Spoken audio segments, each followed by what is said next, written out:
Integramos nuevos invitados. El señor Leopoldo Calvo Cárdenas es vicecoordinador del Comité el Comité Ciudadano por la Integración Racial. Es Leonardo Calvo Cárdenas, ya lo estoy bautizando.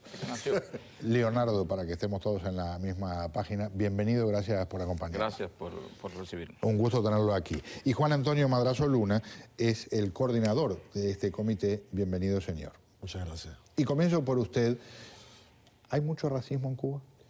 Sí, el racismo es un conflicto político en Cuba. El racismo, generalmente, la eliminación del racismo en Cuba durante muchos años, es decir, la eliminación del racismo en Cuba durante muchos años ha sido una ficción política muy bien estimulada por el gobierno cubano, particularmente en la arena internacional.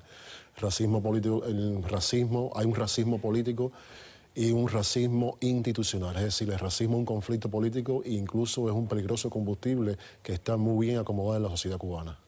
Una de las cosas que me impresiona es cuando he oído tanta gente de la dictadura decir, bueno, ahí está Lasso en el gobierno.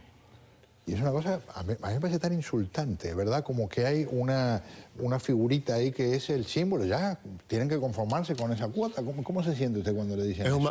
Bueno, la representación de Lasso es un maquillaje, es decir, ni Lasso ni Salvador Mesa Bader realmente representan nada, es decir, no son personas que simbólicamente están ahí, pero realmente nunca no tienen un poder real, incluso nunca se han manifestado en contra de este racismo que existe hacia la población afrodescendiente. Es decir, en Cuba, por ejemplo, existen ambientes de apoyo que justifican y legalizan ese racismo institucional. Particularmente los afrodescendientes están subrepresentados en la economía emergente, pero además existen ambientes de apoyo como es el hostigamiento por parte de los agentes policiales a la población negra y mestiza. Señor Calvo, cuando se habla de racismo hay muchos ángulos y uno del que estamos hablando es el institucional, casi como si fuera una política oficial de la dictadura. Pero hay otro racismo que es el del día a día. Hay una serie de cosas que además hay una ironía maravillosa que proporcionalmente la población afrodescendiente ha crecido mucho más en Cuba que la blanca. Cosa que me resulta fascinante en términos de, no nos quieren, cada vez somos más. Pero al mismo tiempo, ¿cómo se convive con ese fenómeno que me parece, y usted me corrige si estoy equivocado, tiene que enfrentar cada jornada en su vida en Cuba? Cada día. El racismo en Cuba es un proceso y una elucubración e incorporación mental y cultural que tiene muchos siglos y que va cambiándose y adaptándose en cada circunstancia, en cada coyuntura histórica y social. Está incorporado culturalmente, socialmente y también en las estructuras. Es una cosa cotidiana y los patrones mentales, los patrones culturales, las imágenes y los imaginarios son totalmente racistas en Cuba y colocan en total desventaja, en total menosprecio a esa población que no solo demográficamente tiene mucho peso, sino que históricamente ha jugado un papel fundamental y protagónico en la conformación de la nación cubana. Y eso es una de las grandes contradicciones en Cuba, que el peso histórico de los afrodescendientes de Cuba, los africanos y sus descendientes en la conformación de la nación no tiene paralelo prácticamente en el continente, pero que además después de 50 años, de medio siglo de un gobierno con un discurso igualitarista, un discurso emancipatorio, esos mecanismos y esos patrones de inferiorización, de desventaja y de menosprecio se siguen profundizando en la sociedad cubana. Otro detalle irónico, si se quiere, tradicionalmente hay una representación muy grande en la música en todo el mundo de lo que es la comunidad afrodescendiente, y en el caso de Cuba, la música en muchos casos se está utilizando como un instrumento espectacular contra el régimen. Ahí se cantan cosas que si se dicen en una esquina termina preso instantáneamente la persona. Lo que pasa es que si se llevan al músico más popular preso en este momento, generan una situación tal vez muy grave. En otras áreas se ve movimiento del impacto que tiene lo que nosotros vemos aquí con la música en cuanto a la presencia afrodescendiente en la lucha por mejorar, por hacer saber lo que sienten. Sí, bueno, en el caso de la música pudiéramos decir que, por ejemplo, hay una cultura alternativa emergente en la sociedad cubana, y eso me recuerda a mí que, por ejemplo, en los años 90, un movimiento que impulsó muchísimo la lucha contra el racismo fue el movimiento del hip hop, los muchachos que cultivan el rap.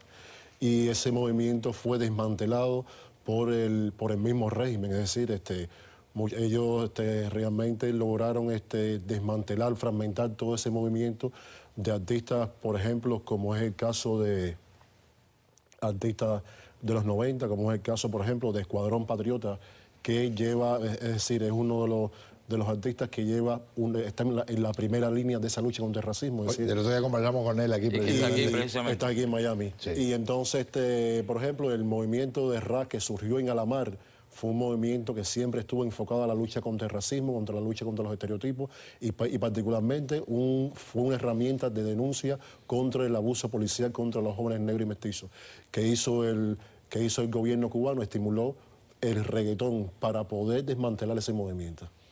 Y le salió el tiro por la culata, ¿no? O el reggaetón por la culata. Pero también sucede que, por ejemplo, también hay un grupo de artistas también sensibilizados también desde las artes plásticas. Y es el caso de todas las muestras que se han hecho desde Queloide 1, Queloide 2. Hubo también una exposición que se llama Ni músico ni deportista, de Juan Roberto Diago también, que denunciaba ese racismo que está muy bien acomodado en la sociedad cubana.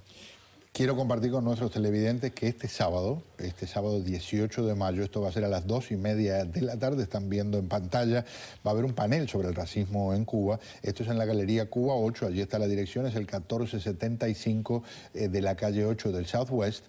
Por supuesto, está de más decir, en el corazón de la pequeña Habana. El teléfono para poder obtener información y participar es el 305-285-5880. Brevemente, ¿qué habrá ahí? ¿Qué van a hacer? Bueno, a ver, vamos a discutir, a plantear la plataforma que, sobre todo el Comité Ciudadano de Integración Racial, pero no solo el Comité Ciudadano de Integración Racial, viene desarrollando en Cuba para luchar contra el racismo. Pero venimos a darle también un enfoque que nos parece muy importante, ¿no? Porque no es un enfoque de un grupo de gente históricamente herida, que es verdad. Claro. No es solo el enfoque de un grupo que está luchando por recuperar su identidad, que también es verdad. Es también un enfoque que pone el tema racial dentro del gran problema de nación que tenemos. Es decir, no se trata solo de que ahí hay unas cuantas personas, un número X de personas afrodescendientes que se están quejando porque no han tenido ventaja. Se trata de que hay también un grupo de afrodescendientes que se ha dado cuenta que el problema de la nación cubana pasa también por el problema de resolver las dificultades con la identidad. Yo creo que esta es una visión que queremos compartir con la comunidad acá, viniendo desde la isla, que queremos compartir con todos los cubanos, que de alguna manera se interesen, porque sabemos que el futuro o el próximo proyecto de nación cubana pasa justamente por esta integración de la diferencia de las identidades. Y eso es lo que vamos a plantear ahí, por supuesto, detrás del liderazgo de estos dos amigos. Lo mejor para ustedes, un gusto de tenerlos aquí, éxito en lo que están haciendo y ojalá que sean contribuyentes a un camino que lleve a que en Cuba la gente pueda decir lo que le parezca, respetando a los demás y no termine presa o torturada o siendo objeto de, como mínimo, algún tipo de acoso. Gracias por estar acá. Muchas gracias a ustedes.